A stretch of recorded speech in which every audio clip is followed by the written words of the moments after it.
Hi there and welcome back to my channel. My name is Maya and today's video I want to do a little 6, almost 7 month postpartum, kind of like the differences I guess between what I felt with my first one and what I felt with my second one.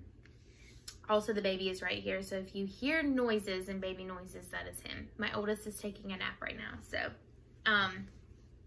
but yes, so my son is 6 months old. He'll be 7 months old tomorrow, and so that makes me almost 7 months postpartum. And I have 2 kids, both of them via C-section. So I wanted to share kind of like the differences that I felt postpartum between my first one and then my second one. The first one, I would like to say that my second C-section was a lot easier than my first one. I know a lot of people say like it's harder, or you know, they're worried. I was so worried that my second one was going to be harder than my first one, because my first one was so fairly easy compared to what everybody was explaining to me and telling me, that I was so scared that my second one was going to be harder. But actually my second one for me was so much easier than my first one. I think it's because I knew kind of what to expect. So you typically stay in the hospital for 3 days after you have a C-section. With my first pregnancy, I did stay the full 3 days. With my second one, I only stayed 2 days. After the second day, I was ready to go. And so my doctor cleared me, the pediatrician cleared my son, and we were ready to go home on our second day. So I didn't stay the whole 3 days for that one. And with my second one, I did not take any kind of pain medication that wasn't Tylenol, or no, it was ibuprofen. With my first one I did, and I didn't realize when I did that I could tell them I didn't want it. So my first one, I did take it while I was at the hospital, but then when I got home, I didn't take any.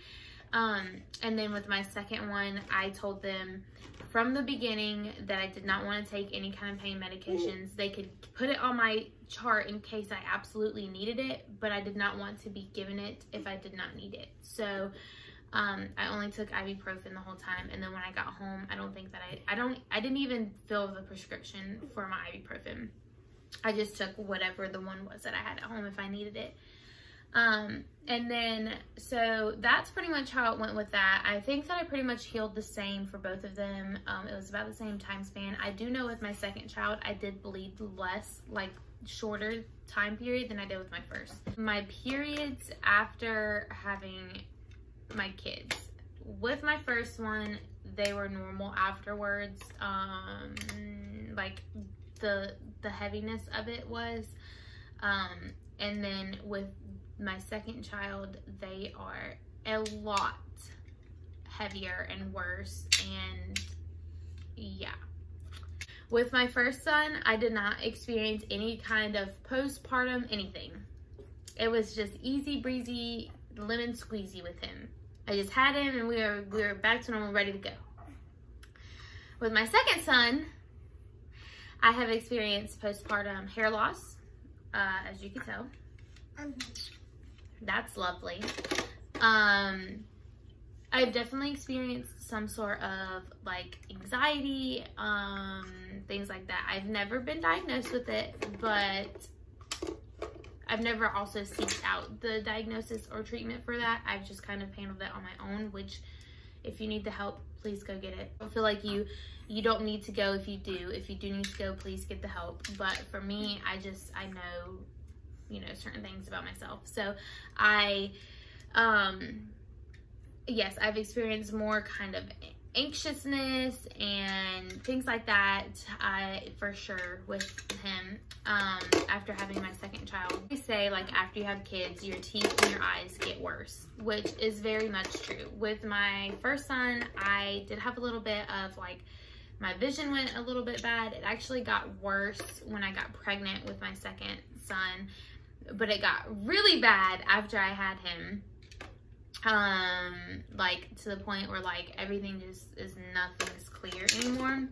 And then with my teeth, right, I would say probably like 2 or 3 months after I had my second son, I started to experience like the sensitivity of my teeth really, like everything bothered them.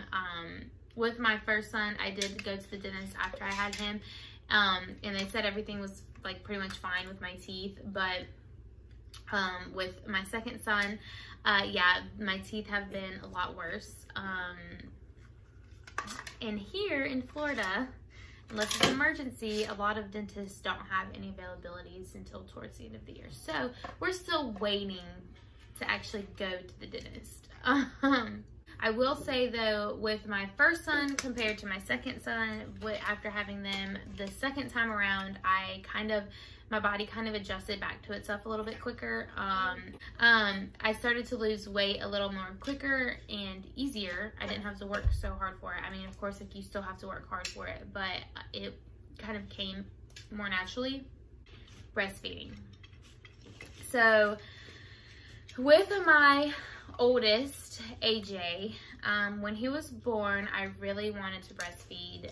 It wasn't even a week. I went to his first doctor's appointment after we got home from the hospital the very next day, because he was having like a hard time with his jaundice and stuff. So we ended up going to the doctor, and they tested his bilirubin, and it was still a little bit high.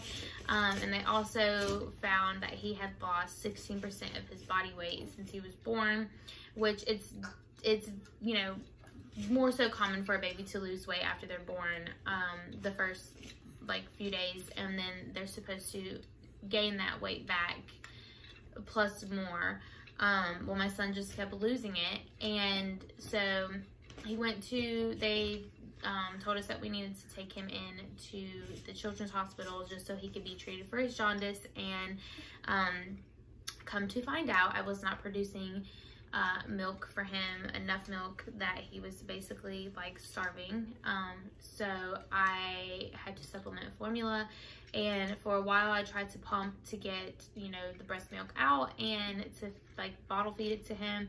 But eventually it just got to the point where like I was supplementing more formula than I was giving him breast milk. So we decided that it was probably just better if I just, are you stuck? Here. It was probably better if we just supplemented the formula instead of breast milk. So my son was then switched to formula.